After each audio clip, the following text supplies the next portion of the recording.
सो thermochemistry में exercise 2 का देखिए क्वेश्चन नंबर 39 एक रह गया था लास्ट क्लास में, वो बता देता हूँ, फिर एक्सरसाइज 3 स्टार्ट करते हैं। एक्सरसाइज 2 में सबसे पहले क्वेश्चन नंबर 39 में देखो, it's given the polymerization of ethylene to linear polythene is represented by this equation. तो सबसे पहले इस इक्वेशन को अगर आप ध्यान से देखो तो ये हमारे पास एथीन है, ठीक है।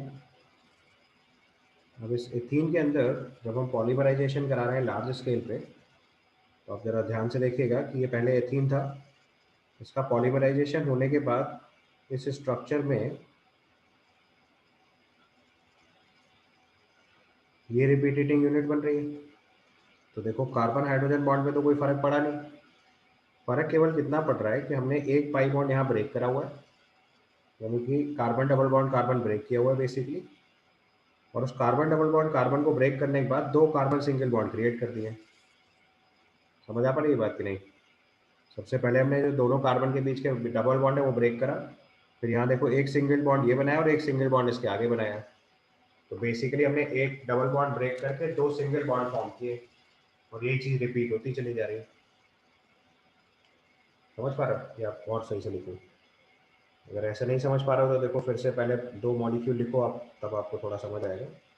दो क्या तीन चार लिखो तो जल्दी समझ जाओगे।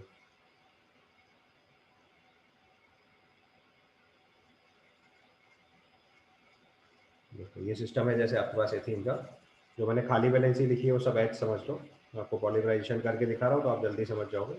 इसमें यही इंटरप्रिटेशन सबसे इंपॉर्टेंट था। तो देखो सबसे पहले क्या हुआ कि पहले वाले मॉलिक्यूल को ले रहा हूँ, इसका ये पाई बॉन्ड ब्रेक करा हमने, और इस पाई बॉन्ड को ब्रेक करके यहाँ पे एक सिंगल बॉन्ड क्रिएट किया। जब बॉन्ड के कलर को अब रेड कर दे रहा हूँ तो आप पहचानते जाओगे। तो एक सिंगल बॉन्ड ये क्रिएट किया और एक सिंगल बॉन्ड ये क्रिएट करा, ठीक है। इसके बाद अगले वाले मॉलिक्यूल को ब्रेक करा तो इसका पाई बॉन्ड तोड़ा, तो इसका एक सिंगल बॉन्ड ये क्रिएट करा और एक आगे क्रिएट करा, तो नेक्स्ट वाले से ज्वाइन हो गया। फिर इसका पाई बॉन्ड ब्रेक करा तो देखो इसका एक सिंगल बॉन्ड क्रिएट किया, फिर इसका अगला वाला पाई बॉन्ड क्रिएट किया। फिर इसका नेक्स्ट मॉलिक्यूल अगर हमने ब्रेक करा तो ये पाई बॉन्ड ब्रेक करा तो एक सिंगल बॉन्ड ये क्रिएट करा और एक आगे क्रिएट किया, ऐसे आगे बढ़ती जाएगी चेन। तो हर बार देखो इफेक्टिवली क्या हो रहा है, एक पाई बॉन्ड ब्रेक कर रहे हैं और दो सिंगल बॉन्ड क्रिएट कर रहे हैं, कॉन्टिन्यूसली यही काम चलता चला जा रहा है।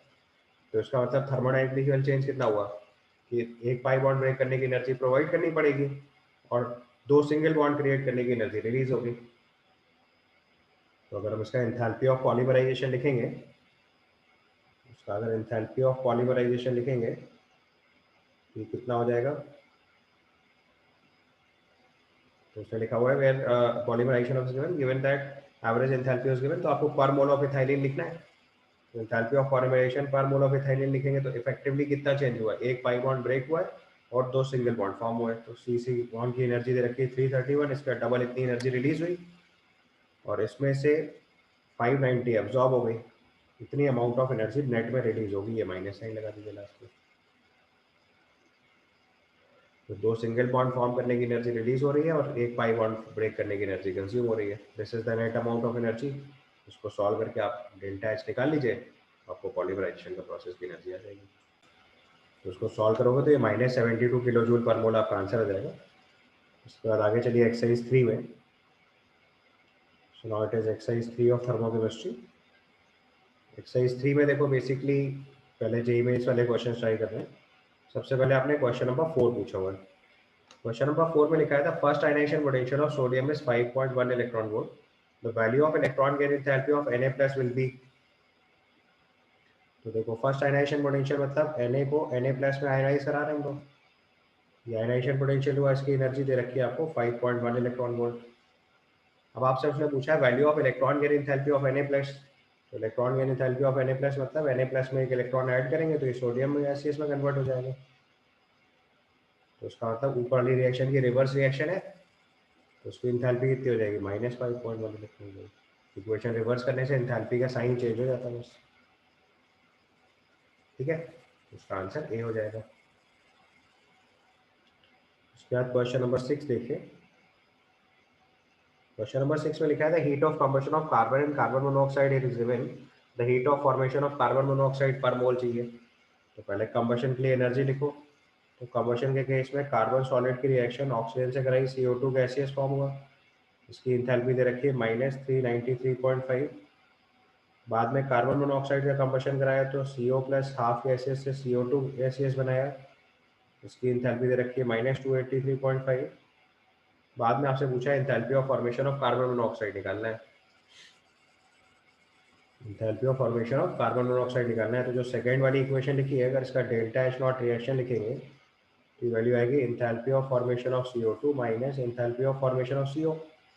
ऑक्सीजन के लिए तो जीरो होती है वैल्यू, तो delta H not reaction -283.5, enthalpy of formation of CO2 और enthalpy of combustion of carbon graphite एक ही बात होती है, -393.5 minus enthalpy of formation of CO निकालना है।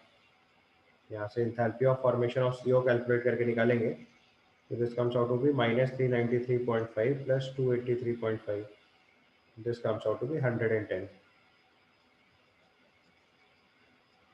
-110 किलो जूल, ये आपका फाइनल आंसर हो जाएगा। ठीक है, डी आंसर रिपोर्ट कर देंगे। इस बार में क्वेश्चन जब आया था क्वेश्चन फॉल्टी था, आंसर इसका -110 आ रहा है, बट ऑप्शन के हिसाब से 110.5 करना पड़ रहा है, वो फॉल्ट ऑफ द क्वेश्चन ही थी, तो उसको मैं जो दिया उसका नियरेस्ट आंसर लिख के सवाल सही कर लेना चाहिए था। उसके बाद क्वेश्चन नंबर 7 देखिए। सर इस वाली में सेकंड वाली को रिवर्स करके ऐड भी तो कर सकते थे। अभी एक ही रास्ता, सेम चीज, बिल्कुल सही है। सेकंड वाले रिएक्शन को रिवर्स करके ऐड कर दो तो भी वही चीज होगी। तो इंटरप्रिटेशन आप जैसे समझ जाओ, हेस लॉ लगाना है हेस लॉ लगाओ, डेल्टा एच नॉट रिएक्शन का कॉन्सेप्ट लगाना है डेल्टा एच नॉट रिएक्शन का कॉन्सेप्ट लगाओ, व्हिचएवर इज कन्वीनियंट करना है। इसके बाद क्वेश्चन नंबर 7 में देखो गिवन है carbon graphite plus oxygen gases give CO2 gases, enthalpy of reaction given है, हाइड्रोजन का एंथैल्पी ऑफ हाइड्रोजन की ऑक्सीजन से रिएक्शन करके वाटर का फॉर्मेशन लिखा हुआ है। आपको अगले वाले रिएक्शन का डेल्टा एच नॉट रिएक्शन लिखा है, based on the above thermochemical equation enthalpy of reaction at 298 kelvin for this equation आपको निकालना है।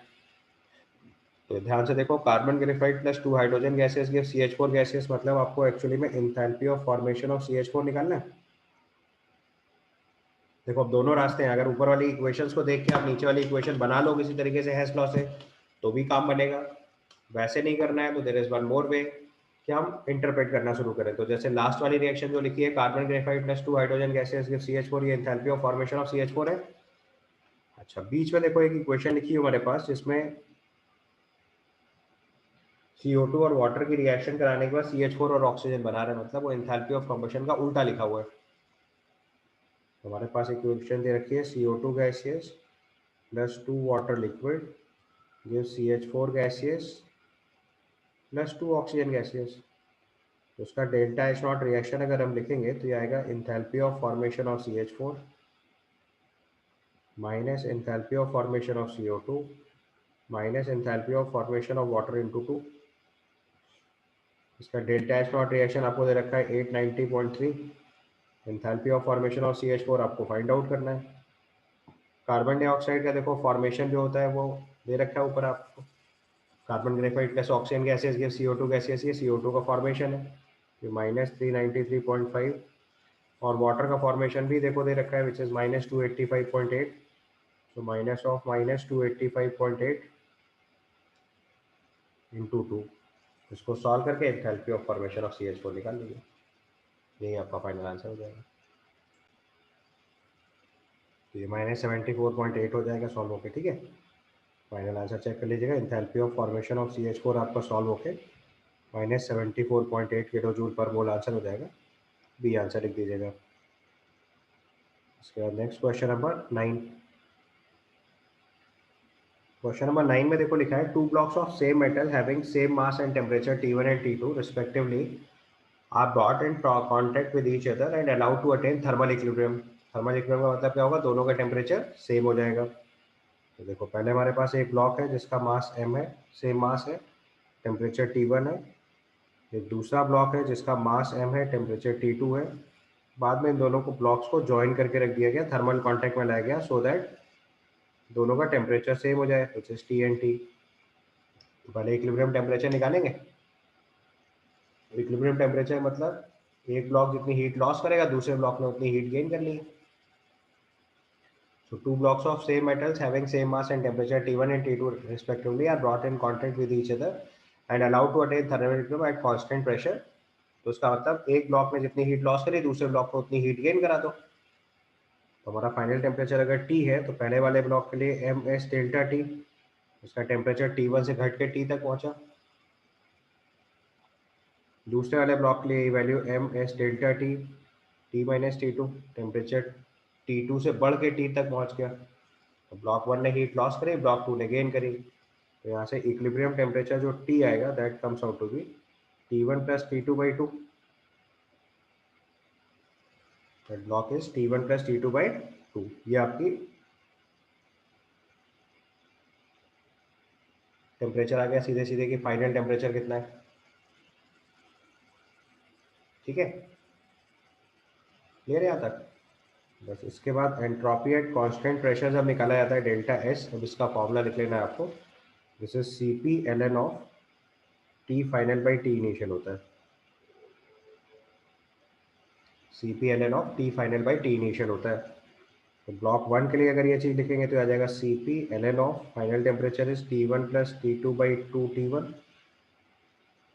और दूसरे ब्लॉक के लिए ये चीज़ लिखेंगे तो आ जाएगा Cp ln of T1 plus T2/2 T2। ठीक है, अब Cp कॉमन कर लो, ln of a plus B क्या होता है, प्रोडक्ट। जाएगा ln of T1 plus T2 whole square upon 4 times T1 T2। ये आपका एंट्रोपी चेंज हो गया। ठीक है, इसके बाद क्वेश्चन नंबर 10 देखिए।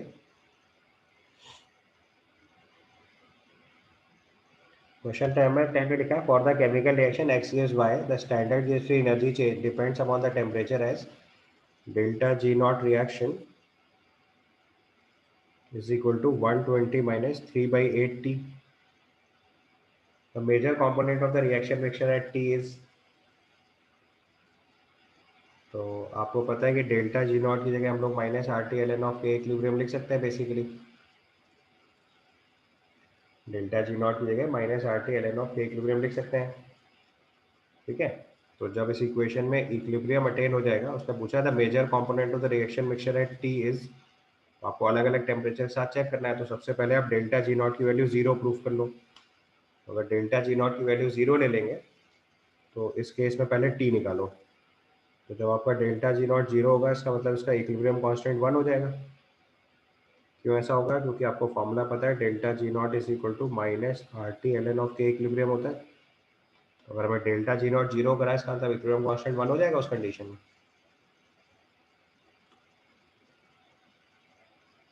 ठीक है, क्लियर है यहाँ तक? तो पहले आप डेल्टा G नॉट 0 करके टेम्परेचर निकालो कितना आ रहा है। तो ये टेम्परेचर आएगा 320। इंटू 8/3 यानी कि 320 केल्विन।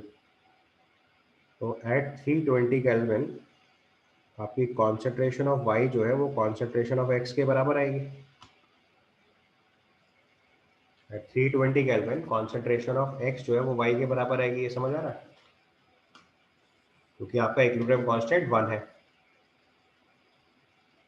यहाँ तक क्लियर? 320 केल्विन पे आपका इक्विलिब्रियम कांस्टेंट 1 है और इक्विलिब्रियम कांस्टेंट की वैल्यू आप लिखेंगे तो active mass of Y by x लिखेंगे। तो 320 केल्विन पे एक्टिव मास ऑफ Y और X इक्वल,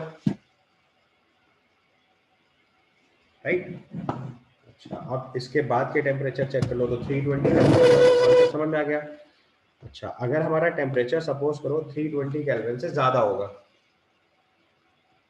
तो अगर टेम्परेचर ग्रेटर देन 320 केल्विन हो जाएगा, जरा ध्यान से समझना, इंटरप्रिटेशन बस इक्विलिब्रियम का है। अगर टेम्परेचर 320 केल्विन से ज़्यादा हो जाएगा तो उसका मतलब इसका डेल्टा G नॉट जो है वो नेगेटिव आ जाएगा। और डेल्टा G नॉट अगर नेगेटिव आ जाएगा तो K इक्विलिब्रियम ग्रेटर देन 1 हो जाएगा। और दूसरी कंडीशन, टेम्परेचर अगर 320 केल्विन से कम हो जाएगा तो डेल्टा G नॉट पॉजिटिव आ जाएगा, तो K इक्विलिब्रियम लेस देन 1 हो जाएगा। ठीक है, इतना समझ गया पहले? और K इक्विलिब्रियम यहाँ एक्चुअली में क्या है, Y बाई एक्स का रेशियो है। इक्विलिब्रियम कांस्टेंट एक्चुअली में क्या है, ratio of Y by x. और यहाँ पे देखना है तो equilibrium constant is ratio of Y by x. तो अगर टेम्परेचर 320 केल्विन से ज़्यादा हो जाएगा तो इसका मतलब Y की वैल्यू ज़्यादा होगी, X की वैल्यू कम होगी। और टेम्परेचर अगर 320 केल्विन से कम होगा, X की वैल्यू ज़्यादा होगी, Y की वैल्यू कम होगी। जैसे आपने यहाँ पे इक्विलिब्रियम कांस्टेंट ग्रेटर देन 1 लिखा है, तो इससे आपको पता चल गया कि concentration of y greater than x आएगी, और इस कंडीशन में concentration of y less than x आएगी। अब आप इंटरप्रेट कर लो, तो उसने बोला major component of the reaction mixture at T is, तो अगर टेम्परेचर 315 केल्विन है, इसका मतलब 320 केल्विन से कम है, तो मेजर कंपोनेंट y होगा। तो स्टेटमेंट ये गलत हो गया।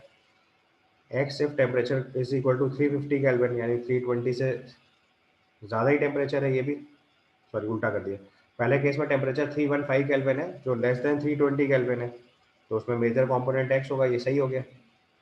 अगर टेम्परेचर x जो है वो T equal to 350, temperature 350 kelvin है, 350 मतलब 320 से ज़्यादा है, तो मेजर कंपोनेंट y होगा, ये गलत हो गया।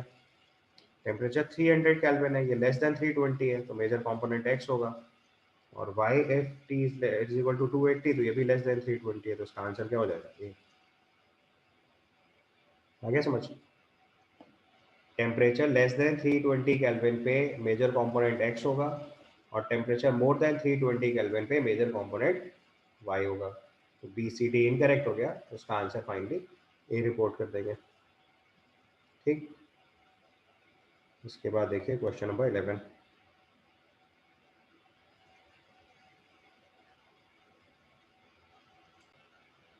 Now question number 11, it's given MgO solid gives plus carbon solid gives Mg solid plus CO gaseous.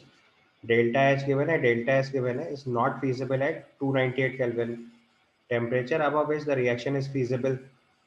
तो देखो कॉन्सेप्ट क्या होता है, आपको बताया था कि delta G is equal to delta H minus T delta S होता है, और फिजिबिलिटी के लिए डेल्टा जी नेगेटिव चाहिए होता है। तो हम इक्विलिब्रियम स्टेट पे चेक कर लेते हैं, उसके ऊपर वाले टेम्परेचर पे हमेशा फिजिबल हो जाएगा। तो डेल्टा जी जीरो का केस सॉल्व कर लो। तो डेल्टा जी जीरो मतलब delta H is equal to T delta S हो जाएगा। यहाँ से टेम्परेचर की वैल्यू आ जाएगी delta H by delta S, उसको सॉल्व करके निकालो। डेल्टा एच है 491.1 इंटू 10⁻³ जूल्स, और डेल्टा एस की वैल्यू 198 जूल्स। उसको सॉल्व करके टेम्परेचर निकाल लीजिए। ये वो टेम्परेचर होगा जहाँ पे इक्विलिब्रियम अटेन होगा, और इससे ज़्यादा टेम्परेचर जैसे होगा वैसे ही प्रोसेस फीजिबल हो जाएगा। 2480.3। ये 480.3 आपका आंसर हो जाएगा। सॉरी 2480.3 केल्विन, ये आपका आंसर हो गया। ठीक है, इसके बाद क्वेश्चन नंबर 12 देखो।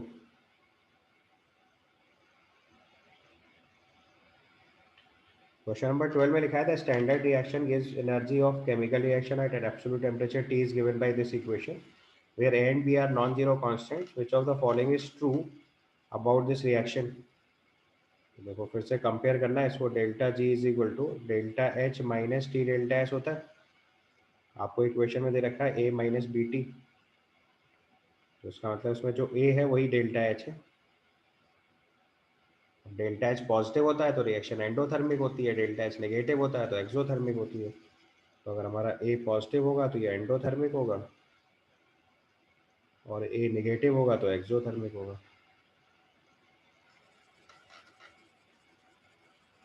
ए पॉजिटिव एंडोथर्मिक मतलब बी डी आंसर हो जाएगा इसका।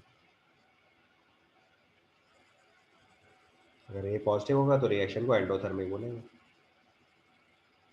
ठीक है, और कुछ नहीं, सिंपल प्रोसीजर। इसके बाद क्वेश्चन नंबर 13 देख लीजिए। क्वेश्चन नंबर 13 में लिखा है carbon graphite plus oxygen gaseous gives CO2, carbon graphite plus half of O2 gives, इसमें से मिसप्रिंट है, ये CO होना चाहिए था। Carbon graphite plus half of O2 gives CO gaseous, and CO plus half of O2 gives CO2 gaseous. आपके सबके enthalpy दे रखे हैं, आपको रिलेशनशिप फाइंड आउट करना है। उस रिएक्शन में पहली reaction enthalpy of formation of CO2 represent कर रहा है, दूसरी reaction enthalpy of formation of CO represent कर रहा है, और तीसरी reaction enthalpy of formation of CO represent कर रहा है। तो डेल्टा एच नॉट रिएक्शन अगर हम थर्ड इक्वेशन के अप्लाई करेंगे तो Z is equal to enthalpy of formation of CO2 minus enthalpy of formation of CO हो जाएगा सीधे सीधे। बस उसको रिप्लेस करके Z is equal to X minus Y लिखो। अब देखो ऑप्शन से मैच कराना है तो इसके हिसाब से x is equal to Y plus Z हो जाएगा। सी आंसर रिपोर्ट कर देंगे। ठीक है, इसके बाद question number 15। Question number 15 is given enthalpy of sublimation of iodine is 24 calorie per gram at 200 degrees Celsius. The specific heat of iodine solid and iodine vapors are given. The enthalpy of sublimation of iodine at 250 degrees Celsius in calorie per gram is, ठीक है। तो आपको देखो उसने enthalpy of sublimation of iodine दे रखा है 24 calorie eight 200 degree Celsius, और specific heat of iodine solid iodine vapour आपको दे रखी है अलग से। आपको enthalpy of sublimation of iodine लिखना है। तो पहले आप एंथैल्पी ऑफ सब्लिमेशन क्या होता है समझते हो कि हम आयोडीन सॉलिड से डायरेक्टली आयोडीन गैसियस फॉर्म कर रहे हैं, ठीक है। तो इसका जो डेल्टा एच दे रखा है वो दे रखा है 24 कैलोरी पर ग्राम एट 200 डिग्री सेल्सियस। अब वो इसी प्रोसेस की एंथैल्पी ऑफ सब्लिमेशन आपको आयोडीन गैसियस लिए निकालना है, डेल्टा एच, ये फाइंड आउट करना है 250 डिग्री सेल्सियस। तो आपको एंथैल्पी अगर टेम्परेचर के साथ रिलेट करना होता है तो कौन सी इक्वेशन लगाते हैं, किरचॉफ्स इक्वेशंस। तो Kirchhoff's equation is delta H2 minus delta H1 upon T2 minus T1 is equal to delta Cp reaction, ठीक है। तो डेल्टा H2 आपको निकालना है, delta H1 minus 24, temperature change कितना करा है 250 degree Celsius minus 200 degree Celsius, और डेल्टा Cp रिएक्शन क्या होता है प्रोडक्ट माइनस रिएक्टेंट। तो वेपर के लिए दे रखा है 0.031 और सॉलिड के दे रखा है 0.055। इसका डिफरेंस निकाल के सॉल्व करिए, डेल्टा एच का आंसर बताइए। ये सॉल्व होकर 22.8 आ जाएगा, आंसर आपका सी हो जाएगा। इसके बाद आपने पूछा question number 18, among the following the intensive property. Intensive property का मतलब होता है मास इंडिपेंडेंट प्रॉपर्टी। और क्वेश्चन नंबर 18 लिखिए, जो इंटेंसिव प्रॉपर्टी होती है वो मास इंडिपेंडेंट होती है, और जो एक्सटेंसिव प्रॉपर्टी होती है वो मास डिपेंडेंट होती है। Intensive property is mass independent, तो जो ईएमएफ ऑफ सेल होता है वो मास इंडिपेंडेंट होता है।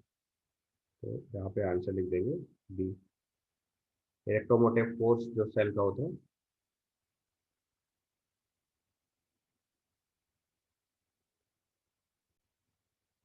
मल्टी करेक्ट क्वेश्चन, तो उसमें इलेक्ट्रोमोटिव फोर्स के साथ मोलर कंडक्टिविटी भी इंक्लूड कर लेंगे। मोलर कंडक्टिविटी भी मास इंडिपेंडेंट होती है। रेजिस्टेंस आप जानते हो मास डिपेंडेंट होती है, जितना बड़ा वायर लोगे रेजिस्टेंस उतना वेरी करेगा। तो लेंथ ऑफ वायर और area of cross section of wire पर रेजिस्टेंस डिपेंडेंट होता है। और हीट कैपेसिटी आपको पता है मास इंटू स्पेसिफिक हीट ही होता है, तो उसमें तो मास मल्टीप्लाई हो रहा है। उसका आंसर ए एंड बी हो जाएगा। Intensive properties are mass dependent, ठीक है। अगर आपको फॉर्मूला लिखना है तो आप जानते हो, अगर रेजिस्टेंस का फॉर्मूला होता है R is equal to rho L by A. ये लेंथ ऑफ वायर और एरिया ऑफ क्रॉस सेक्शन पे डिपेंडेंट है, तो डेफिनेटली मास डिपेंडेंट हो जाएगा। और हीट कैपेसिटी जो होता है वो मास इंटू स्पेसिफिक हीट होता है, तो उसमें मास ऑलरेडी मल्टीप्लाई हो रहा है। तो रेजिस्टेंट और हीट कैपेसिटी जो है वो डिपेंडेंट हो गई मास पे। मोलर कंडक्टिविटी और electromotive force mass independent property हो गई। उसका आंसर ए एंड बी हो जाएगा।